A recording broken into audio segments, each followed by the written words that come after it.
আমরা ওনাকে বাংলাদেশে ফিরিয়ে আনতে চাই। সে ফিরিয়ে আনতে হলে আমাদেরকে সংগঠন রাজপথে রেখে শক্তিশালী সাংগঠনিক ভিতকে ধরে রেখে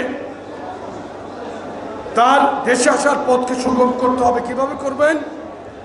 আপনারা এমন কোনো কাজ করবেন না যাতে সাধারণ জনগণ আমাদেরকে খারাপ মনে করে। আপনারা ভালোভাবে সাংগঠনিক কাঠামোর মধ্যে থেকে জনগণকে আপনারা সাথে নিয়ে যখন সমাজের মধ্যে চলাচল করবেন তখনই আমাদের এই কষ্ট কিন্তু সার্থক হবে।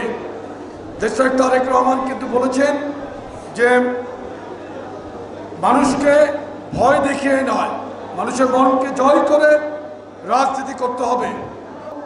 যে আমরা সংগঠনকে শক্তিশালী করার জন্য অচিরেই প্রত্যেকটি জেলাতে আবার আসবো।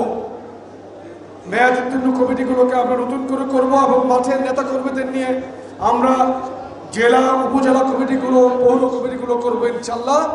বিগত দিনগুলোতে আমরা অত্যন্ত ফ্যাসিস্ট বিরোধী আন্দোলনে অনেক সমস্যার মধ্যে থাকার কারণে আমাদের কাঙ্ক্ষিত সাংগঠনিক শক্তির যে টার্গেট ছিল সেটা আমরা ফুলফিল করতে পারি না। ইনশাল্লাহ আগামীতে করব।